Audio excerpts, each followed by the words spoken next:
ओ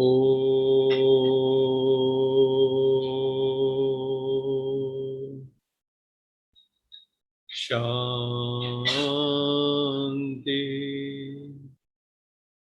सत्यम शिवम सुंदरम सतचित आनंद स्वरूप सत श्री अकाल मूरत परमपिता परमात्मा की परम प्रिय संतान, प्यारे भाइयों तथा बहनों, आप सबका इस सत्र में दिल से अभिनंदन है, स्वागत है, नमन है। हम सब रोज बैठकर ज्ञान का चिंतन करते हैं, ईश्वरीय राजयोग जो बाबा ने हमें सिखाया है उसका अभ्यास करते हैं, क्योंकि ज्ञान और योग ही दो ऐसे पंख हैं जिसके द्वारा आत्मा फिर उड़ने लगती है। जैसे जटायु के पंख रावण ने काट दिए थे, ऐसे हमारे भी जो ज्ञान योग के पंख हैं वो रावण ने काट दिए हैं, इसलिए हम उड़ नहीं सकते। अभी परमात्मा आके हमें ज्ञान और योग के पंख देता है ताकि हम आत्माएं फिर से उड़ सकें। तो चलो उड़ते हैं, उड़ने का अभ्यास करते हैं। अपनी चेतना को भ्रिकुटी में ले आए, नैनों को बंद कर लें। Slowly, gently close your eyes. There should be no pressure on eyes. आंखों पे कोई दबाव ना हो, हल्के से नेत्र बंद हो, आधे खुले हों आधे बंद हों, जैसे शंकर जी के नेत्र दिखाते हैं। चेतना ऊर्ध्वमुखी हो, ऊपर की तरफ जा रही हो। भ्रिकुटी में केंद्रित करें।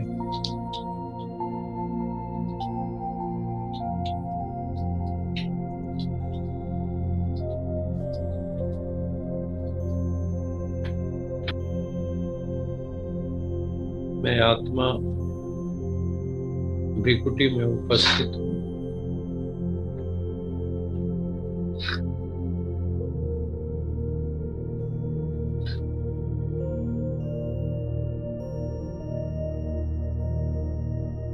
मैं चमकता हुआ दिव्य सितारा हूँ।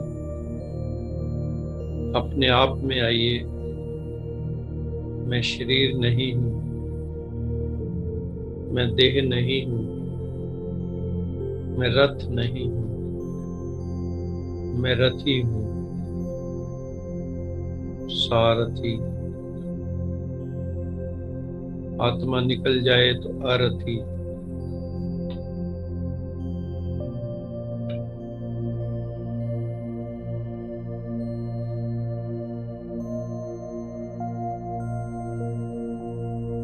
मैं इतना बड़ा शरीर नहीं हूँ,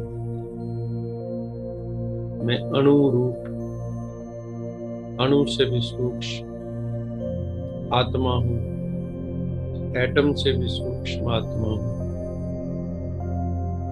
मैं चैतन्य हूँ, अलौकिक हूँ, अभौतिक हूँ, अजर अमर अविनाशी हूँ।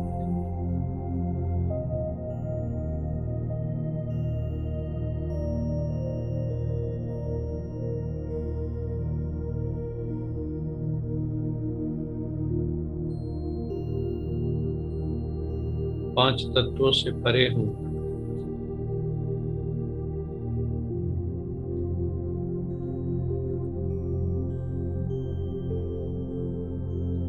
मुझ आत्मा में जिज्ञासा वृत्ति नेचुरल है। ज्ञान पिपासु हूँ।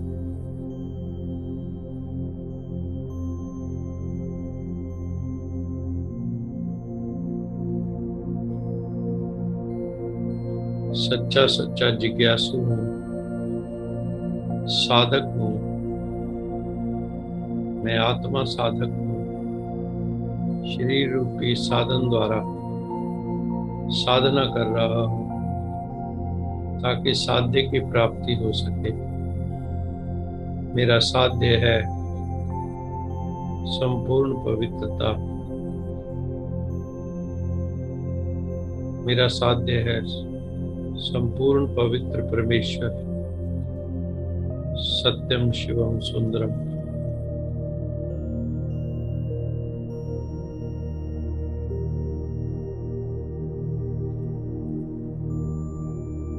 शरीर मेरा साधन है, इसे भी स्वस्थ रखना है, स्वयं भी स्वस्थ रहना है। मन बुद्धि आत्मा संस्कार सब शुद्ध हो, पवित्र हो, निर्मल हो।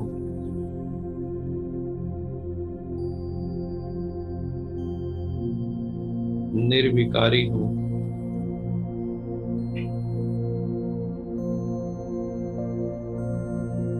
मैं निर्विकारी आत्मा हूँ। जब परम धाम से आई थी इस धरती पर तो मैं पूर्णतया निर्विकार थी। धीरे धीरे देह भान आने से, स्त्री पुरुष का भान आने से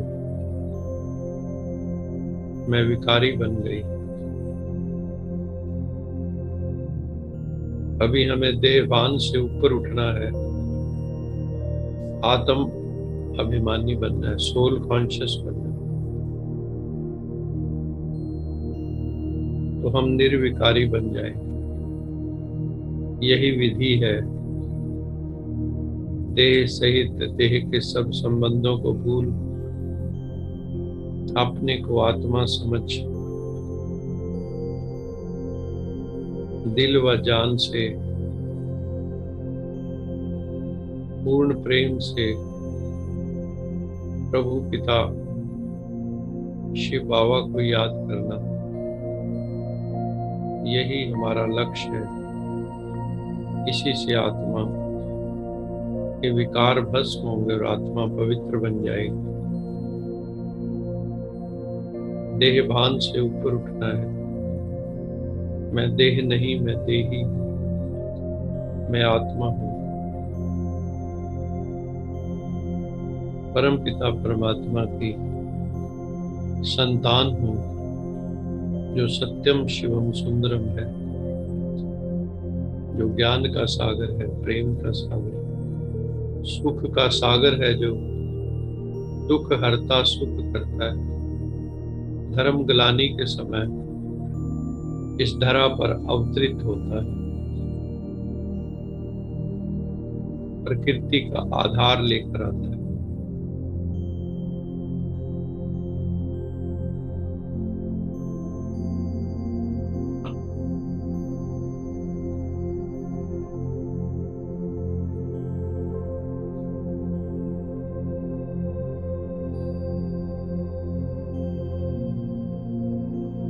परम पिता परमात्मा मेरा अंतरंग रिश्तेदार है, सबसे नजदीकी रिश्तेदार है। भगवान मेरा सबसे नजदीकी रिश्तेदार।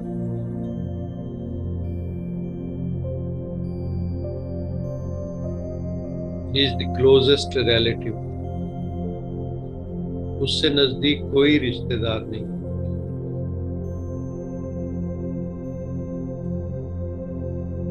आत्मा के सबसे नजदीक शरीर है, ये भी साथ नहीं रहता।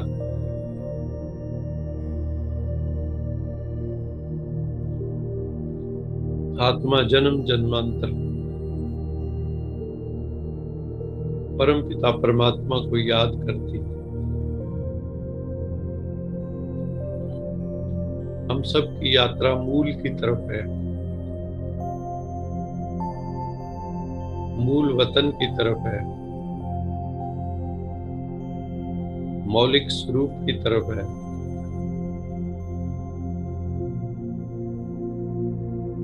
सृष्टि के बीज रूप की तरफ है।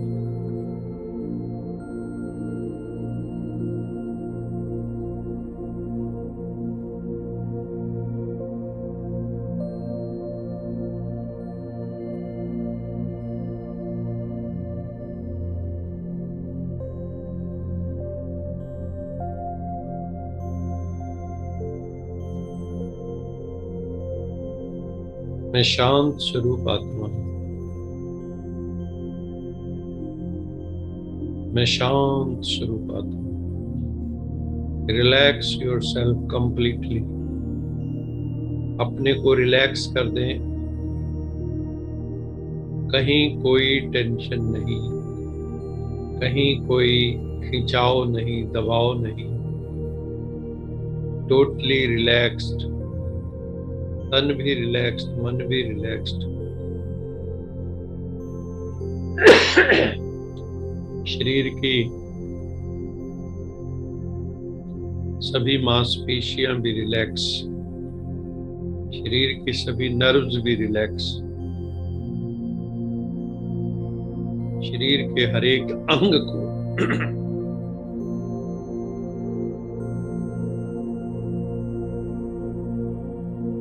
शिथिल कर दो, ढीला छोड़ दो, लेकिन मेंटली अलर्ट रहो।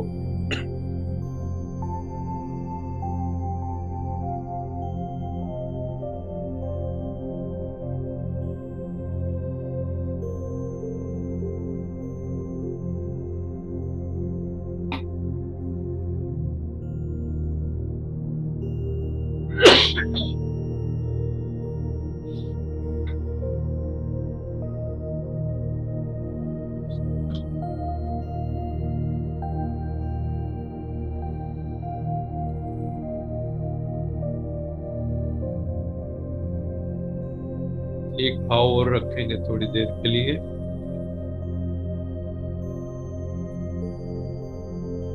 मैं प्रेम स्वरूप आत्मा हूं। इस भाव में स्थित रहें।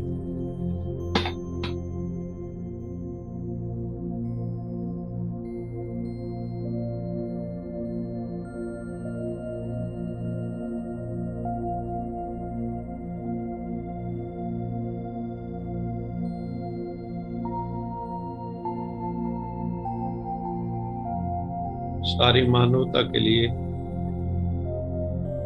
मेरे हृदय में प्रेम है।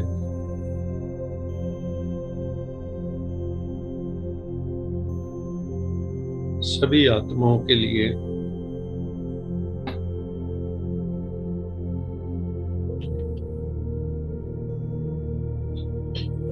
अभी मैं यष्टि से सॉरी आग्रह कर रहा हूं कि वो हमें प्रभु स्मृति का मधुर गीत सुनाए। ओम शांति। मेहरबा आ गया है, मेहरबानी लुटाने, मेहरबा आ गया है, मेहरबानी लुटाने। आओ लूटो दीवानो रहमतों के खजाने, मेहरबा आ गया है। तेरे आने से पहले माया के थे अंधेरे, तूने आकर उजाले कर दिए हैं सवेरे। तेरी खुशबू से दाता आज महके वीराने। आओ लूटो दीवानो रहमतों खजाने रहनुमा आ गया है। तेरे वचनों से निकली ज्ञान की ऐसी धारा, धरती लहरा उठी है, झूमे अंबर सारा, गुनगुनाने लगी है हर दिशाएं तराना। आओ लूटो दीवानों रहमतों के खजाने, मेहरबान गया है, मेहरबान आ गया। ओम शांति।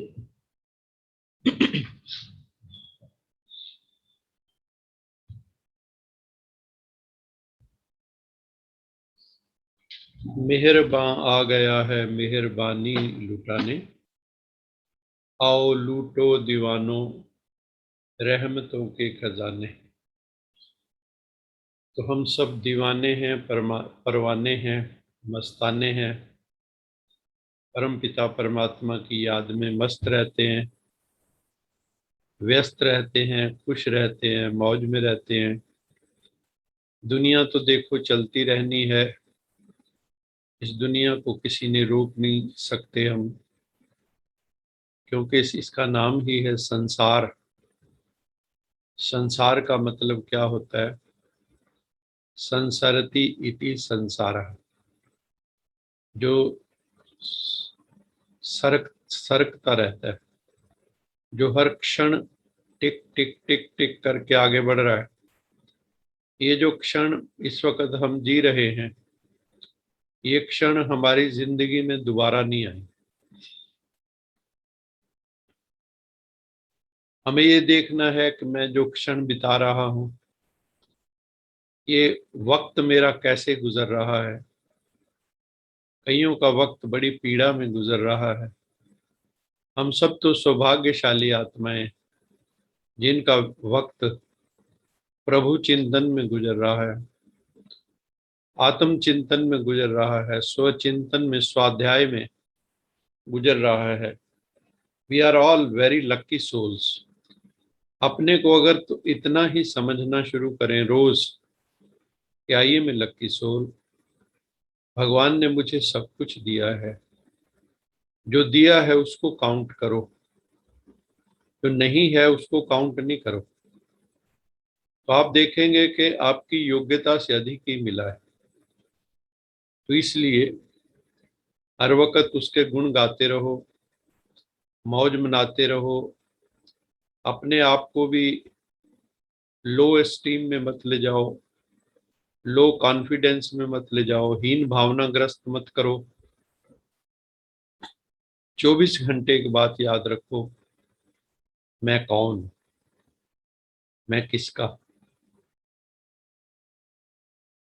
क्या मैं साधारण हूं? I am the descendant of the divine. मैं दिव्य परमात्मा का की दिव्य संतान हूं। मैं दिव्यता की संतान हूं, मैं डिविनिटी की संतान हूं। मैं साधारण नहीं, अभी तक भूला हुआ था, विस्मृत था, अभी स्मृति प्राप्त हो गई, अब मैं जाग गया हूं। पहले मैं सोया था जैसे सारा जगत सोया है, मोह निशा सब सोवनहारा, देखें स्वप्न अनेक प्रकारा। रामचरितमानस में लिखा है, मोह निशा सब सोवनहारा। मोह की निशा मैंने रात्रि, मोह की निशा में, मोह के अंधकार में सब सोए पड़े हैं। जीव प्राणी, जितनी जीवात्माएं हैं, वो मोह निशा में सोई हुई है। डॉक्टर आरजे शर्मा कह रहे थे कि मोह के ऊपर भी प्रकाश डाला जाए। रामायण भी कहती मोह निशा सब सोवनहार, देखें स्वप्न अनेक प्रकारा। उस निद्रा में ड्रीम्स बहुत ले रहे हैं, हम सब सोए हुए हैं, सोए सोए सपने देख रहे हैं, रात को सोकर नहीं, दिन में। इंग्लिश में इसको कहते हैं डे ड्रीमिंग। डे ड्रीमिंग, हम सोचते रहते हैं, हमारी कई विशेस हैं, फिर ऐसा हो जाएगा, फिर ऐसा हो जाएगा, फिर ऐसा हो जाएगा, एक दिन आएगा हम बड़े सुखी हो जाएंगे, एक दिन आएगा हम संतुष्ट हो जाएंगे। याद रखो भाई और बहनों, वो दिन कभी नहीं आएगा। अगर आना है तो इसी क्षण आना है। अभी क्या प्रॉब्लम है, लेकिन हम सोचते नहीं है ना, हम तो हर चीज को पोस्टपोन करते हैं। We are postponing our life. हम जिंदगी को जीते नहीं है, पोस्टपोन करते रहते हैं, स्थगित करते हैं जिंदगी को भी, अपने सुखों को स्थगित कर देते हैं। तो हमें जीवन को स्थगित नहीं करना है, जीवन को जीना है। और भगवान कहता है मैं तुम्हें जीवंत बनाने आया हूं। तुम लक्ष्मण मूर्छित हो गए, रावण की सेना ने, रावण के पुत्र ने, मेघनाथ ने तुम्हें मूर्छित कर दिया, रावण संप्रदाय ने तुम्हें मूर्छित कर दिया। अब मैं तुम्हें जगाने आया हूं, अब तुम्हें सुरजीत करने आया हूं। उस बूटी को लाने के लिए ब्रह्मचारी चाहिए। हनुमान जी, वो आके सुरजीत करते हैं, पहाड़ों से बूटी लाते हैं। ये बूटी भी पहाड़ों से ही आती है। तो परम पिता परमात्मा हम सब आत्माओं को सिखा रहे हैं, बच्चे इसी क्षण जियो, क्षण जीवी बनो। Don't postpone your life. ये श्वास चलना जिंदगी नहीं है। ऐसे तो चलती फिरती लाशें बहुत घूम रही इस संसार में, जो खुद को शरीर ही समझते हैं, आत्मा को टोटली भूले हुए इस देह को ही भोग लेना चाहते हैं। और भोगते भोगते कई रोग ग्रस्त हो जाते हैं। भोग से रोग की उत्पत्ति होती है, रोग से फिर दुखों की उत्पत्ति होती है। तो इसलिए इंद्रिय संयम करना है, भगवान हमें सिखा रहे हैं। और अपनी बुद्धि को, जैसे हमने कल भी कहा, बुद्धि श्रेष्ठ होगी, बुद्धि निर्मल होगी, बुद्धि मेधा होगी, रितंभरा होगी, जैसे कई नाम दिए हैं। जब विवेक जागृत हो जाएगा बुद्धि में, विजडम आ जाएगी। बाबा कहता है मैं तुम्हें ज्ञान का तीसरा नेत्र देता हूं, वो भी बुद्धि ही है, दिव्य बुद्धि, दिव्य दृष्टि। भगवान वो नेत्र हमें दे रहा है। तो हमें अपनी बुद्धि की वेलनेस की बात हम कर रहे थे कि हमारी जो बुद्धि है उसकी जो, कैसे हम इंटेलेक्चुअल वेलनेस को प्राप्त कर सकते हैं, how we can achieve intellectual wellness, कैसे हमारा बौद्धिक स्वास्थ्य हो। क्योंकि बुद्धि बड़ी कलाबाजियां दिखाती, बड़ी चतुराइयां भी दिखाती है, और कई बार जो है वो फंस भी जाती है, समझती है मैं बहुत चालाक हूं, लेकिन फिर भी फंस जाती है। तो अगर हमें इंटेलेक्चुअल वेलनेस को प्राप्त करना है, जो हमारा टॉपिक है, तो हमें क्या करना होगा, तो हमें इंस्पायर करना होगा, अपने आप को भी इंस्पायर करना होगा, अपने ग्रुप को भी इंस्पायर करना होगा। जब तक हम इंस्पायर नहीं करेंगे तब तक बेड़ा पार नहीं होगा। हमें दूसरों को प्रेरणा देनी होगी। और इंटेलेक्चुअल वेलनेस कैसे आएगी, एक हमारे अंदर एक कामना निरंतर होनी चाहिए, डिजायर निरंतर होनी चाहिए। वो एक अच्छे स्टूडेंट के लक्षण होते हैं, वो है डिजायर टू लर्न।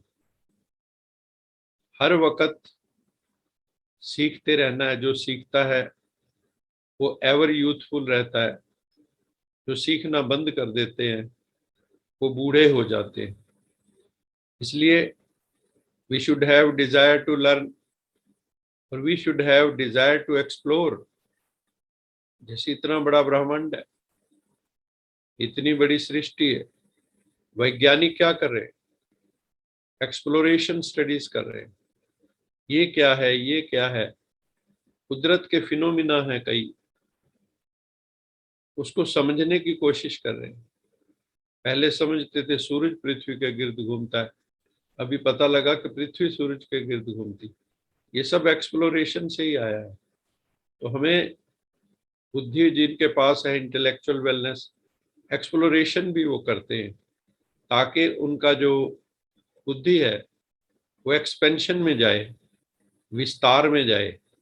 हमारी बुद्धि विशाल, बाबा कहता है विशाल बुद्धि वाले, दूरदृष्टि बुद्धि वाले बच्चे मुझे चाहिए। तो इंटेलेक्चुअल वेलनेस जो होती है जिनके अंदर, जो इंटेलेक्चुअली स्वस्थ होते हैं, उस पर अब द मोमेंट में ही फैसला कर लेते हैं। उनकी प्रॉब्लम सॉल्विंग एबिलिटी, उनकी मान लो कोई समस्या आई, लोग उनके पास आते हैं कि हमें ये समस्या आ गई, तो वो 5 मिनट भी नहीं लगाते, उसका हल दे देते हैं। तो वो जो सवाल, जो प्रॉब्लम लेके आते हैं, वो पूछते हैं हमारी बुद्धि में ये क्यों नहीं आया? क्योंकि वो इंटेलेक्चुअली इलीट हो गए हैं, इंटेलेक्चुअली एनलाइटेंड हो गए हैं। तो उनको वो हर चीज ज्यों की त्यों दिखाई देती है, यथार्थ दर्शन उनको होता है। तो उनकी प्रॉब्लम सॉल्विंग एबिलिटी बहुत अच्छी होती है। वो क्यों होती है?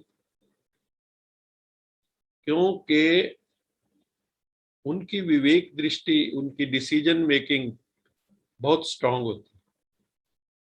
उनको कई चॉइसेस दी जाए, बहुत जल्दी एनालिसिस कर लेते हैं।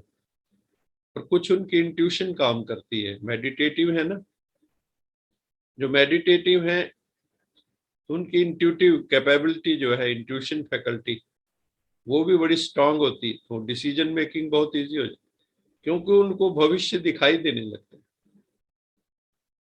तो लॉजिकल थिंकिंग है, डिसीजन मेकिंग है, तो प्रॉब्लम सॉल्विंग अब ऑटोमेटिक है। और अपने आप से वो कंपटीशन करते हैं कि जो मैं कल था, today should be better version of yesterday.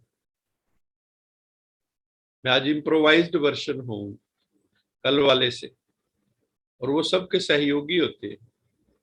वो ऐसा नहीं कि अहंकार में डूब जाए। फिर अगर इंटेलेक्चुअली वेल है तो सबको सहयोग करते हैं, कोऑपरेट करते हैं। और जिंदगी में जो भूलें हो जाती, कई बार मिस्टेक्स हो जाती, वो जानते हैं कि जो समस्याएं हैं या भूलें हम करते हैं, उसको किस तरह से मुझे डील करना है, वो इस चीज को जानते हैं। तो इंटेलेक्चुअल वेलनेस की जो कसौटी है वो क्या है? इंटेलेक्चुअल वेलनेस, बौद्धिक स्वास्थ्य कह लो, उसकी कसौटी क्या है? उसकी कसौटी ये है कि जिंदगी में आपके जो मैक्सिमम डिसीजंस हैं, निर्णय हैं, वो ठीक होंगे, यथार्थ होंगे, प्रिसाइज होंगे, उनमें प्रिसीजन होगा।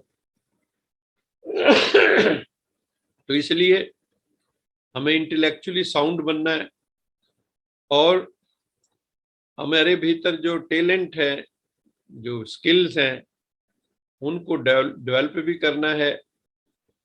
और जो हमारे डिफरेंट जीवन के पहलू हैं, उसमें उन निर्णयों को लागू भी करना है इंटेलेक्चुअल वेलनेस के द्वारा। और ये और भी अगर हमें इसको शार्पन करना है, इंटेलेक्ट को, ब्रेन पावर को, तो हमें क्या करना होगा? We should read the literature, literature पढ़ना होगा।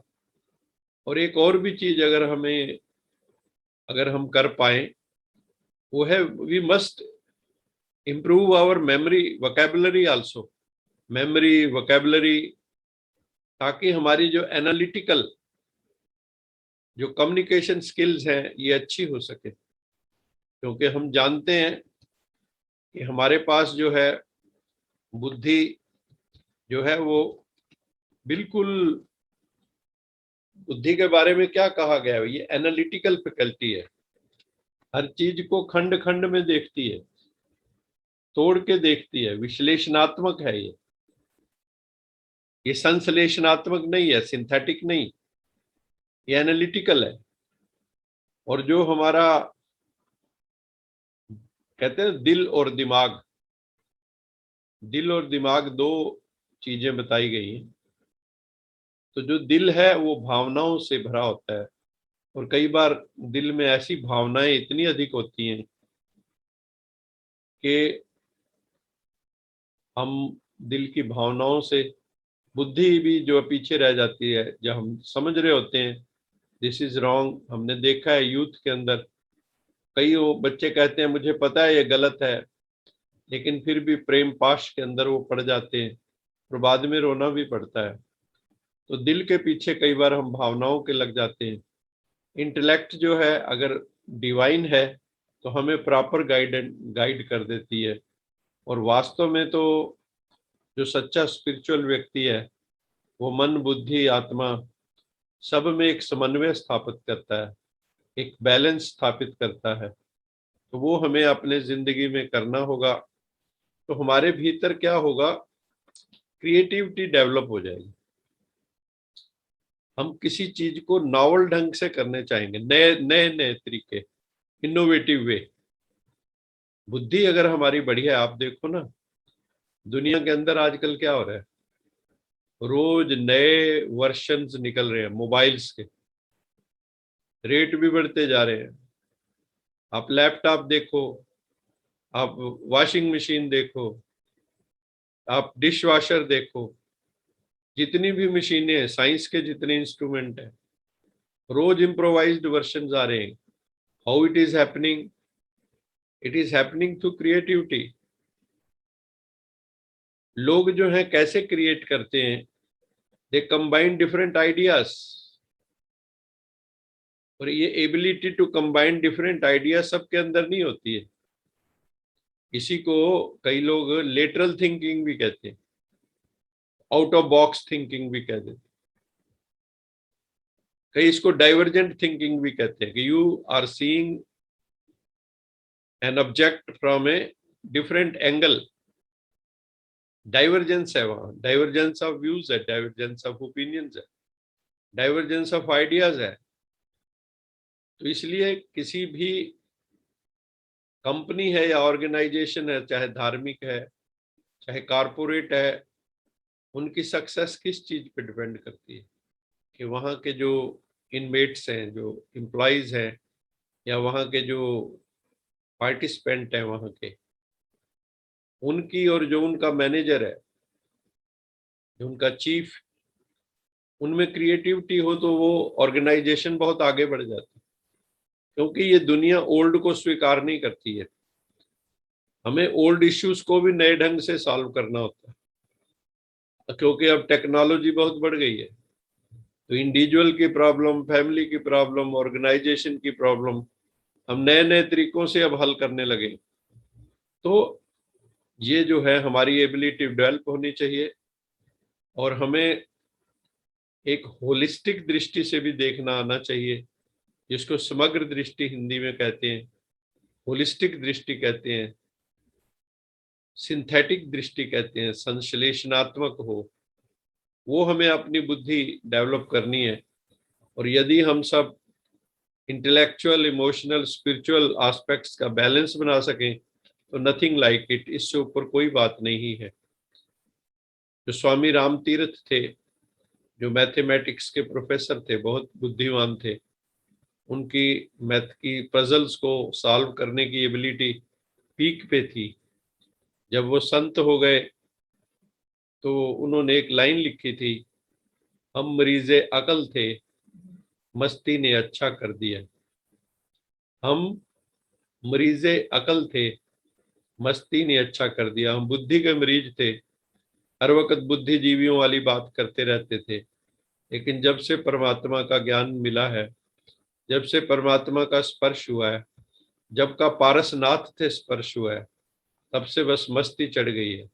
और जो ज्यादा सोचने का अकल के जो मरीज थे, तो वो मस्ती चढ़ने से वो जो रोग है हमारा टू मच थिंकिंग का, वो ठीक हो गया है। तो मस्ती कैसे आती है? वो दिल, और ये दिल और दिमाग का ही सारी जिंदगी झगड़ा चलता रहता है। तो हमें दिल और दिमाग का संतुलन बनाना है। तो जब दिल और दिमाग का संतुलन बन जाता है तो बहुत अच्छा हो जाता है। तो हमें अगर क्रिएटिव बनना है बौद्धिक स्तर पे, तो हमारे भीतर रिस्क लेने की क्षमता भी होनी चाहिए। कई लोग जो रिस्क नहीं लेते, कंफर्ट जोन में रहते हैं, वो कभी जिंदगी में आगे नहीं बढ़ पाते। तो बढ़ने की इच्छा हमारे भीतर होनी चाहिए, ग्रो करने की, रिस्क लेने की। ये सारे तभी क्रिएटिव लीडर जितने भी थे दुनिया में हुए हैं, उनमें रिस्क लेने की क्षमता थी। अननोन पाथ पे वो चले गए थे, रास्ते में बहुत बाधाएं आई, बहुत प्रतिकूलताएं आई, एडवर्स सरकमस्टांसेस आए, लेकिन उन्होंने सामना किया उसका। तो ये क्वालिटी है जो क्रिएटिव लीडर्स होते हैं, और वो नए एक्सपेरिमेंट के लिए तैयार रहते हैं। लेकिन that also must have some logical base. और अगर आप नए नए एक्सपेरिमेंट करेंगे तो नए नए एक्सपीरियंस भी आपको जिंदगी में प्राप्त होंगे। और क्रिएटिव होने के लिए हमें हमें मोटिवेशन हमारे भीतर जरूरी है, पैशन हमारे भीतर जरूरी है, और एक्सपर्टीज भी चाहिए। आपको निपुण होना होगा। अगर आप एक्सपर्ट नहीं है अपने फील्ड के, तो भी आप आगे कहाँ जाएंगे? क्रिएटिविटी कैसे आएगी? और आपकी जो क्रिएटिव थिंकिंग की स्किल है वो भी डेवलप होनी चाहिए। आपको हर एंगल से सोचना आना चाहिए। जैसे हम पीएचडी करते हैं या एमएससी करते हैं, तो वहाँ थीसिस लिखी जाती है। थीसिस के अंदर एक हाइपोथीसिस होती है। हम लोग जो है एक नई डायमेंशन ऐड करते हैं, और उसके ऊपर एक हाइपोथीसिस बनाते हैं कि अगर हम ऐसा करके देखें तो ये संभव है। तो उसको टेस्ट करते हैं फिर, लेकिन उसका लॉजिकल बेस होता है। तो उसको टेस्ट करके फिर नई खोज निकल के आती है। तो ऐसे ही मोटिवेशन चाहिए, एक्सपर्टीज चाहिए, आपकी क्रिएटिव थिंकिंग स्किल चाहिए। ये सारी चीजें होंगी तो आप क्रिएटिव हो जाएंगे। और आपकी जो एक्सपर्टीज है वो बहुत जरूरी है। तो अभी जो आजकल की संस्थाएं हैं वो दोनों चीजों को देखती हैं। जिन भी नए इनमेट्स को, नए कैंडिडेट्स को जो हायर करते हैं, वो तो ये देखते हैं कि इसको दोनों चीजें आनी चाहिए, मॉडलिंग भी आनी चाहिए और इंट्यूशन भी इसकी स्ट्रांग होनी चाहिए, आउट ऑफ बॉक्स थिंकिंग कर सकता हो। तो इस तरह की वो सिचुएशंस देते हैं, तो जो अलग ढंग से उसका समाधान देता है उसको वो सिलेक्ट कर लेते हैं। तो हमें फिर अगर अपना पोटेंशियल पता लग गया, तो ये हमारी नॉलेज, स्किल या जो गिफ्ट हमें परमात्मा से मिली हुई है, हमें इसको दूसरों के साथ शेयर जरूर करना चाहिए। और हमें अपना, इस सारे को हम कंक्लूड करते हैं। हमने बहुत तरह की वेलनेस पे बात की। अब एक तरह के हम जो है ना ओवरऑल वेलनेस की बात करते हैं, तो हम उसमें कुछ बिंदु ले सकते हैं। वो है कि वाई आई एग्जिस्ट। पहला क्वेश्चन जो हम अपने आप से पूछ सकते हैं, मैं क्यों हूं? What is the purpose of my life? इस चीज को बार बार पूछो अपने से, और जब तक पता ना लग जाए सोना नहीं है। और जब पता लग जाए तो उसे पाना भी है, उसके लिए एफर्ट्स करने हैं। और अपने आप से एक क्वेश्चन और पूछो, वो बड़ा इंपॉर्टेंट क्वेश्चन है। What do I value most in my life? मैं अपनी जिंदगी में किस चीज को ज्यादा वैल्यू देता हूँ? अपना वैल्यू सिस्टम देखिए। मेरा वैल्यू सिस्टम क्या है? मैं किस चीज को वैल्यू देता हूँ? उस लिस्ट में भगवान की वैल्यू कितनी है? How much weightage I attach to God in my life? My life is God centred, spiritually centred, या के वर्ल्ड सेंटर्ड है? क्या है? That I need to see. फिर मेरा बिलीफ सिस्टम क्या है? मेरी मान्यताएं क्या है, क्या मैंने दूसरे की मान्यताओं का अध्ययन किया, या सिंपली बिना देखे ही क्रिटिसिज्म शुरू कर दिया। तो ओपन माइंडेडनेस होनी चाहिए। आज जब आपका बिलीफ सिस्टम है, कल को चेंज भी हो सकता है बेस्ड ऑन नॉलेज। उस नॉलेज बेस को बढ़ाइए, अपने वैल्यू सिस्टम को और इम्प्रूव कीजिए, अपने बिलीफ सिस्टम को और इम्प्रूव कीजिए, और इन क्वेश्चंस को इन डेप्थ एनालिसिस कीजिए इनका अपने साथ। तो आप ये देखेंगे कि एक दिन आपको जीवन में फुलफिलमेंट की स्थिति आ जाएगी। और जो आप अपने एक्सपीरियंसेस हैं, जो फीलिंग्स हैं, उसको जो एनलाइटेंड लोग हैं, सक्सेसफुल लोग हैं, अनुभवी लोग हैं, प्रोफेशनली सक्सेसफुल लोग हैं, उनसे शेयर करो, उनके व्यूज लो, एक्सचेंज करो, speak out your mind to them. हो सकता है आपको आपके माइंड को देख के वो कहे आ जाओ, फटाफट आ जाओ। अपनी थॉट्स को लिखना शुरू करें। लिखते लिखते उसमें एलिमेंट ऑफ नॉवलनेस आ जाएगा, कई चीजें बड़ी नई नई आनी शुरू है। हमारे भीतर बहुत कुछ है, सागर है, अनंत सागर है हमारे भीतर। अपनी थॉट्स को लिखो, कॉपी पेन लेके लिखो। उससे क्या होगा, आपकी थिंकिंग क्लियर होती चली जाएगी, and you will move forward. आप आगे की दिशा में और आगे बढ़ जाएंगे और कईयों को लेके जाएंगे। हम सेल्फ सेंटर्ड नहीं है, हमें सबका कारवां बनाना है। सब शिव बाबा आके किसी को शिष्य नहीं बनाता है, शिव बाबा सबको लीडर्स बनाता है। एक एक बच्चा लीडर है। तो हमें अपने आप को लीडरशिप क्वालिटीज भी डालनी है। और जो मान लो हमारे मन में थॉट्स आ रही हैं, ये भी हमें कभी कभी एनालिसिस करना चाहिए।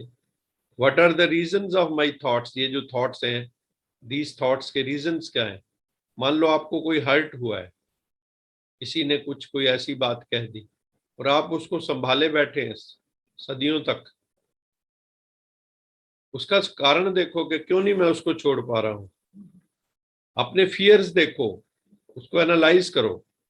अपनी एंजाइटी देखो, डिप्रेशन क्यों हुआ, आपके साथ कौन मेहनत करेगा। सबसे ज्यादा आपको अपने साथ ही मेहनत करनी है। You have to prepare yourself to face the oddities of life.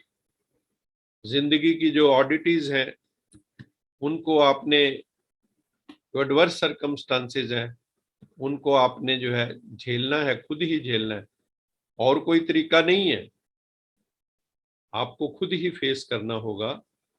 तो ओवरऑल हमें अगर चाहिए वेलनेस जिंदगी के अंदर, तो इसका एक ही तरीका है, लेट अस बी मेडिटेटिव। हम लोग खो जाएं, जिस भी विषय को पकड़ें उसमें डूब जाएं, मन बुद्धि से भी ऊपर चले जाएं। We have to transgress the mind to achieve enlightenment. जब हम कई बार मन बुद्धि का भी मौन हो जाता है, तब अंदर उतरता है। बाबा ने भी कहा, साइलेंस में ही साइंस का भी जन्म होता है। जब आप गहरे साइलेंस में चले जाते तो आपको फ्लैशेस होती हैं, नई नई बातें सूझती हैं। तो हमें वो मेडिटेटिव होना होगा, हमें एब्जॉर्ब हो जाना होगा, हमें खो जाना होगा। और हमें बिल्कुल, कहीं वो कहते हैं ना फनाह, बाबा कहते हैं जीते जी मर जाना होगा। दे अभिमान से बिल्कुल शून्य होना होगा। ईगोलेसनेस, टाइमलेसनेस की स्थिति में जाना होगा। तो अभी मैं मुरली के कुछ पॉइंट शेयर करता हूँ। आज हम ये टॉपिक यहीं पे एंड करते हैं। अभी मुरली के आज के जो पॉइंट्स हैं उसको शेयर करते हैं।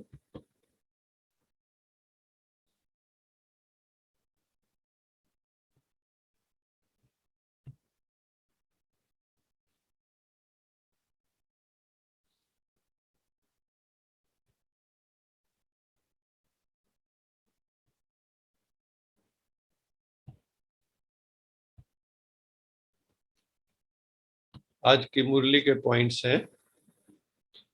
पुरुषोत्तम बनने का सहज और श्रेष्ठ पुरुषार्थ क्या है, ये आज की मुरली में प्रश्न था कि हम पुरुष से पुरुषोत्तम बने। जैसे राम जी के लिए कहते हैं कि वो मर्यादा पुरुषोत्तम थे, तो पुरुषोत्तम कैसे बने? पुरुषोत्तम तभी हम बन सकते हैं जो सबसे ऊंच परम पुरुष है, परमात्मा, उसकी श्रीमत पर चलें, उसकी मत पे चलें, अपनी मनमत पे ना चलें, और उसको याद करें, क्योंकि उसको याद करने से हम पवित्र हो जाएंगे। बाबा कहते हैं खाओ पियो घूमो फिरो, लेकिन एक चीज याद रखो, एक परम पिता परमात्मा सदाशिव को हर पल याद रखो, उसको साथ रखो। जैसे दोस्त होते हैं ऐसे साथ उसको भी रखो। कहीं घूमने गए हो तो वो भी आपके साथ है। कार में बैठते हो तो कार में ड्राइवर सीट पे तो वास्तव में बाबा को बिठाना है, तो उसको साथ रखो। पुरुषोत्तम बनने वालों बच्चों से फिर कभी कोई उल्टा कर्म नहीं होता है, क्योंकि उन पर बृहस्पति की दशा बैठ जाती। बृहस्पति की दशा, बृहस्पति कौन थे? देवगुरु। तो उनमें जब गुरुत्व भाव आएगा तो कोई गलती नहीं होगी। इसलिए बाबा कहते हैं बृहस्पति की दशा बैठ जाती है। दुनिया में जो अच्छा कार्य करते हैं उनकी महिमा करते हैं, और जो बुरा काम करते हैं उनकी जो है महिमा नहीं होती, निंदा होती है। बल्कि राम की सदैव महिमा और रावण की निंदा होती है। इसलिए सभी क्या चाहते हैं? राम राज्य, रावण राज्य। राम राज्य चाहते हैं। गांधी जी भी कहते थे भारत में राम राज्य होगा जब हम स्वतंत्र हो जाए। राम राज्य को पुरुषोत्तम राज्य भी कह सकते हैं। भारत में पहले राम राज्य था, लक्ष्मी नारायण राम सीता का राज था। अभी हमें पुरुष एवं प्रकृति दोनों को पुरुषोत्तम बनाना है, मैंने उत्तम बनाना है, श्रेष्ठ बनाना है, भारत को स्वर्ग बनाना है। सतयुग में पुरुषोत्तम, त्रेता में मध्यम, और कलयुग में हम कनिष्ठ बन जाते हैं। इस वक्त कनिष्ठ है, लोएस्ट डिग्री पे। शिव बाबा कहते हैं मैं सबका सदगति दाता हूं। दुर्गति दाता कौन है? वो है रावण। हम सबके भीतर जो रावण बैठा है वो दुर्गति दाता है। विकार, कभी काम वासना, कभी क्रोध, कभी लोभ, कभी मोह, कभी अहंकार, कभी ईर्ष्या, कभी द्वेष, कभी भय, कभी एंजाइटी, कभी आलस। इतने विकार हैं। कभी दीर्घ सूत्री होना, आज का काम कल पे, कल का परसों पे। आत्माओं को परमात्मा कहते हैं मैं साथ लेके जाऊंगा पावन बना के। शिव बाबा तुम बच्चों की तैयारी करवा रहे हैं। प्रिपरेटरी एग्जाम से पहले होती है ना प्रिपरेटरी हॉलीडेज, तो वो करवा रहे हैं, क्योंकि आत्मा के पंख टूट चुके हैं, इसलिए आत्मा पतित बन गई है। अभी तुम योग बल से पवित्र बनने की मेहनत कर रहे हो। अभी तुम्हें ज्ञान योग के पंख मिले हैं। जिनकी आत्मा पवित्र नहीं बनती, अगर आपकी सोल प्योरीफाई नहीं होती कंप्लीटली, तो फिर सजाएं भी खानी पड़ती, हिसाब किताब होता है। तुम बच्चों को परम पिता परमात्मा के रूहानी कार्य में मददगार बनना है, सहयोगी बनना है। उसका भी हमें श्रेष्ठ फल मिलता है। तुम बच्चों को सभी को मनमना भव का मंत्र देना है। मनमना भव अर्थात मन को मेरे में लगा दो, मुझे याद करो, तो तुम स्त्री पुरुष दोनों ही पवित्र पुरुषोत्तम प्रवृत्ति वाले बन जाएंगे। स्त्री को भी पावन बनना है, पुरुष को भी पावन बनना है। ये पूरी जो प्रवृत्ति है हमारे ग्रस्त जो है, इसको आश्रम बनाना है। कहने को तो पहले कहते हैं ग्रस्त आश्रम, लेकिन आश्रम जैसी पवित्रता है क्या? आज ग्रस्त अलग हो गए, आश्रम अलग हो गए। सतयुग में ग्रस्त आश्रम इकट्ठा होता था, अलग से नहीं होते थे, क्योंकि लक्ष्मी नारायण जैसे जैसे यथा राजा तथा प्रजा, तो सब जो है देवी देवता रूप में थे। बाबा कहते हैं आप पुरुषोत्तम बन जाओ। कलयुग की रात्रि के पश्चात सतयुग की प्रभात जरूर आना है। भगवान शिव कहते हैं सन्यासी पवित्र बनते हैं, इसलिए इनकी पूजाएं होती। पूजा होती। कन्याएं भी पवित्र हैं, इसलिए देवी समझ के महाअष्टमी के दिन कंजकें बिठाते हैं, उनकी पूजा करते हैं। तो पूजा पवित्र की है। लेकिन ये बड़ी विचित्र बात है कि हम जो सन्यासी बन गए हैं उनको घर पे बुला के उनकी कथा भी सुनते हैं और उनको खाना भी खिलाते हैं। लेकिन अगर अपना बेटा सन्यासी बनना चाहे या पवित्र जीवन जीना चाहे तो हम उसको नहीं बनने देते। अपने बेटे को सन्यास नहीं लेने देते, अपने बेटे को पवित्र जीवन नहीं देने देते, बेटा बेटी को, लेकिन वैसे पूजा करेंगे। तो ये बड़ा एक विचित्र विडंबना है। बाबा कहते हैं कोटों में कोई माँ, कोई में कोई विरला इस ज्ञान को सुनते हैं। करोड़ों में कोई विरला जो है इस ज्ञान को सुनते हैं। तो how much lucky you are. आप अपने आप को देखो कि हम कितने लक्की हैं। उसमें कोई आश्चर्यवत सुनते हैं, कथन भी करते हैं, दूसरों को सुनाते हैं ज्ञान और खुद फिर भागंती हो जाते, भाग जाते हैं, क्योंकि जीवन को श्रेष्ठ बनाने की शक्ति नहीं, अंदर पावर नहीं है। कई बच्चे इस ईश्वरीय रुद्र ज्ञान यज्ञ में विघ्न भी डालते हैं, डिससर्विस भी करते हैं, उन्हें फिर सजाएं भोगनी पड़ती हैं। भगवान शिव कहते हैं मैं तुम्हारी थकान दूर करने आया हूं। हमने बहुत जप तप दान पुण्य तीर्थ यात्राएं कितना भागते रहे, फिर भी मिला नहीं कुछ। चारों तरफ लगाए फेरे, फिर भी हरदम दूर रहे। तुम माताओं का सभी ने तिरस्कार किया है। कई सन्यासी स्त्री को छोड़ के चले जाते हैं, जो सन्यास ले लेते हैं बच्चे भी होते हैं। हमने भी ऐसे देखे एक दो लोग जो घर बार छोड़ के अचानक चले जाते हैं। जो आत्माएं भगवान से योग द्वारा अपना रिश्ता जोड़ लेती हैं उनका जीवन श्रेष्ठ हो जाता है, वो सौभाग्यशाली बन जाती हैं, उन्हें जन्म जन्मांतर सुख शांति का वर्षा मिल जाता है। माया के तूफानों से डरना नहीं है, अपना चार्ट रखना है, अंधों की लाठी बनना है। सदैव याद रखना है सतगुरु का निंदक ठोर ना पाए। अगर सतगुरु की निंदा करवाएंगे तो ये भी एक पाप होता है। बाप समान लाइट वाइट हाउस बनने के लिए कोई भी बात देखते हो या सुनते हो उसके सार को जान एक सेकंड में समा देने व परिवर्तन करने का अभ्यास करो। किसी भी चीज को बाबा कहता है सार रूप में लाओ, विस्तार को सार में ले आओ। कोई बात कहनी है किसी को थोड़े शब्दों में कहो, अपनी टाइम और एनर्जी वेस्ट नहीं करो।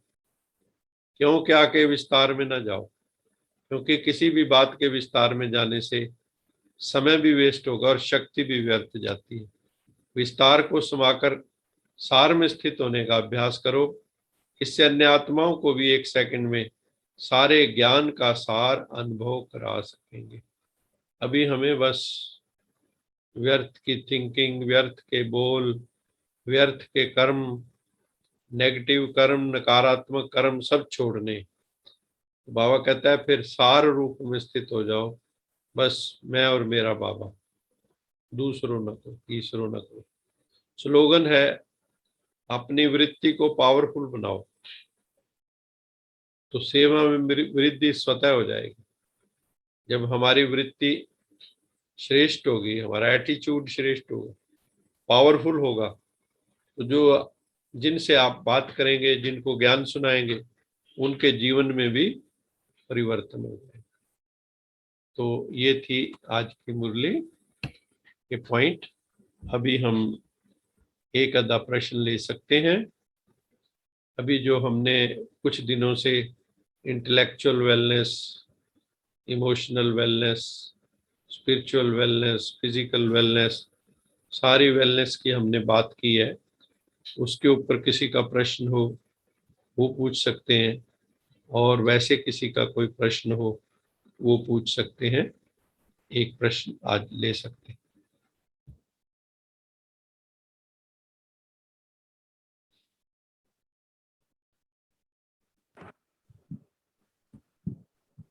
सर एक क्वेश्चन आया है। जी। आप क्लासेस में बताते हैं कि दिन में कभी कभी हमें गुम हो जाना चाहिए, इस दुनिया से गायब हो जाना चाहिए और अपने भीतर गहराई में जाना चाहिए। तो इसका एग्जैक्ट मतलब क्या है, थोड़ा डिटेल में एक्सप्लेन करें प्लीज। बहुत सुंदर प्रश्न है कि बीच बीच में गायब हो जाना चाहिए। हम लोग क्या है कि जब अपने कार्य व्यवहार में जाते हैं तो लगातार हम उस काम में लगे रहते हैं, अपने आप को बीच में चार्ज नहीं करते, केवल डिस्चार्ज होने का ही काम होता रहता है। शाम को घर पहुंचते हैं थके हारे। लेकिन बाबा हमें कहते हैं कि बच्चे, बीच बीच में इस दुनिया के जो भी क्रियाकलाप हैं, थोड़ी देर को उसको विराम दो और थोड़ी देर विश्राम में जाओ, अपने मन को रेस्ट दो। और मन को रेस्ट देने के लिए बीच बीच में मेडिटेशन करो। ये इसी टाइप से है जैसे ट्रैफिक कंट्रोल होता है।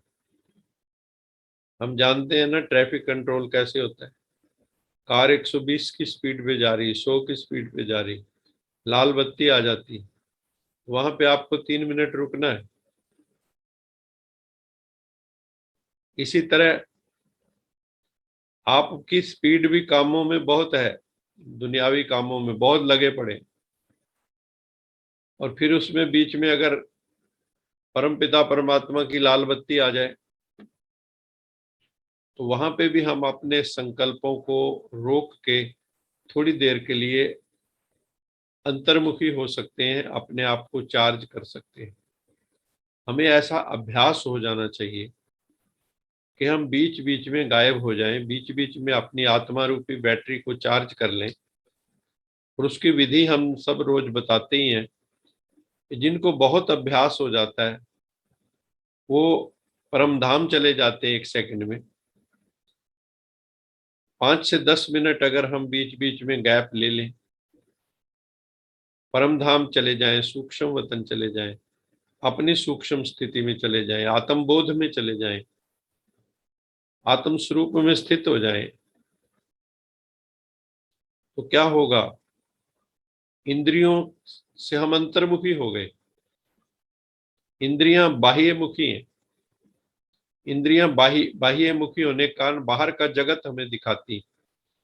और जितना हम बाहर देखते हैं उतनी हमारी एनर्जी जाती है। इस संसार में हमारी मैक्सिमम एनर्जी कहते हैं आंखों से जाती है। आंखों से जितना हम ज्यादा देखते हैं तो एनर्जी हमारी जाती। फिंगर टिप्स से भी कहते हैं बहुत एनर्जी जाती है। तो इसलिए महात्माओं से हम लोग कृपा दृष्टि मांगते थे कि इनकी नजर पड़ जाए। दातिया में नजर मेहर दी कर दे, मेरा मन कदे भी डोले ना, मेरी रसना विच रस भर दे, कौड़ा कदे भी बोले ना। तो हम दृष्टि क्यों लेते हैं? क्योंकि यहाँ से वाइब्रेशन मैक्सिमम। सिर पे हाथ क्यों रखवाते हैं? क्योंकि यहाँ से मैक्सिमम वाइब्रेशन। ये तो पहले लोगों को पता नहीं था, फिर भी ये प्रक्रिया चली आ रही है। आज साइंस उस बात को बता रही है विभिन्न यंत्रों के द्वारा। तो कहने का तात्पर्य ये है, अगर हम चाहते हैं कि हम physically, emotionally, mentally, intellectually fit रहें, बीच बीच में रेस्ट दें अपने आप को। This is a sort of rest. Meditation is a rest. Meditation is a temporary sleep.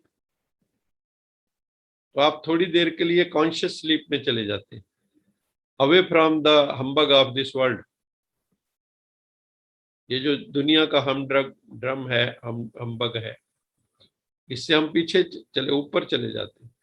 थोड़ी के लिए देर के लिए दुनिया से उपराम हो जाते हैं। जैसे हम नैप ले लेते हैं।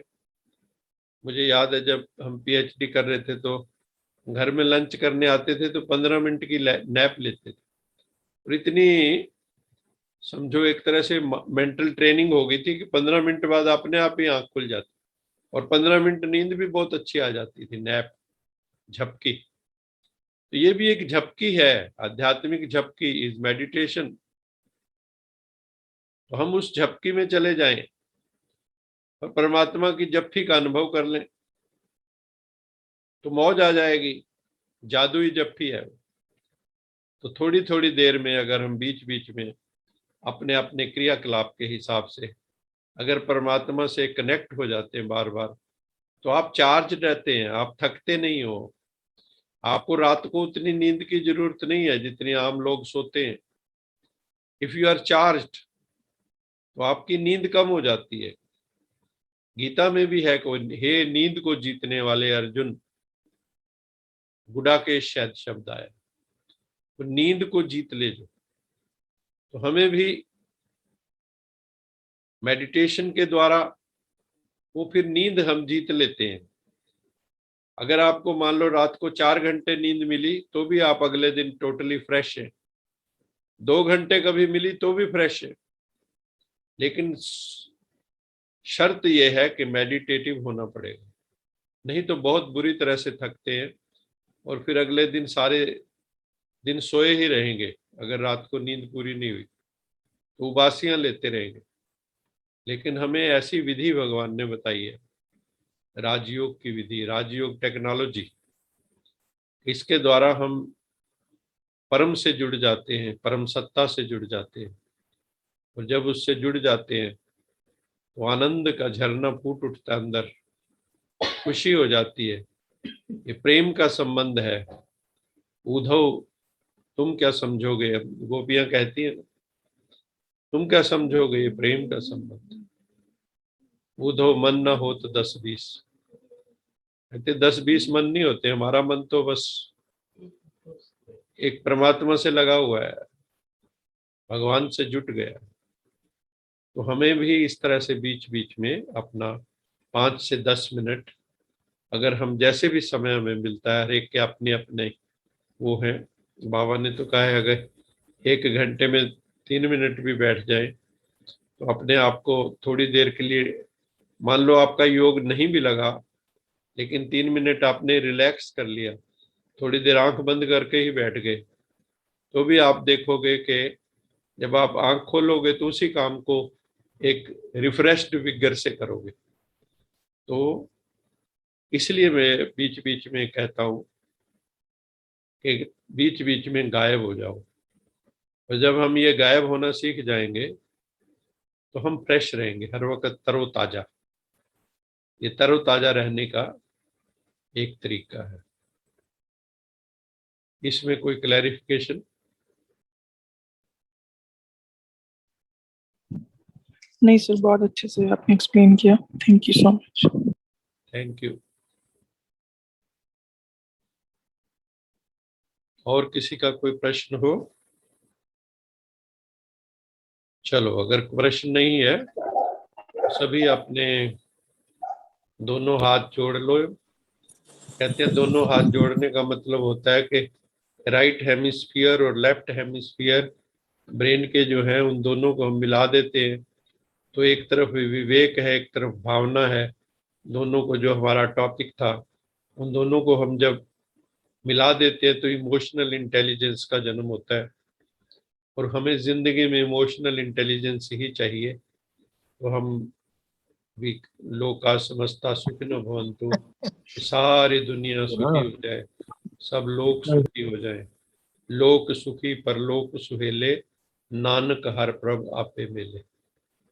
तो सभी अपने जहां भी बैठे हैं मेरे साथ वहां बोलेंगे, लोका समस्ता सुखिनो भवन्तु, लोका समस्ता सुखिनो भवन्तु, लोका समस्ता सुखिनो भवन्तु।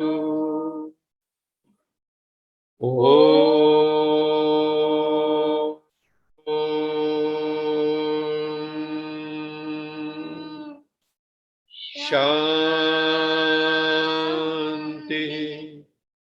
शांति शांति। आप सबका बहुत बहुत धन्यवाद। आपने बहुत प्रेम से, शांति से, धैर्य से सुना। आप सभी भाई बहनों का बहुत बहुत धन्यवाद। सभी अनेक आत्माएं आज भी जुड़ी हुई हैं। Thank you very much. God bless you all. आप खुश रहें, खुशियां बांटते रहें। और सबको खुशखबरियां सुनाते रहें अपनी भावनाओं के साथ। ओम शांति, ओम शांति, ओम शांति। God bless you all.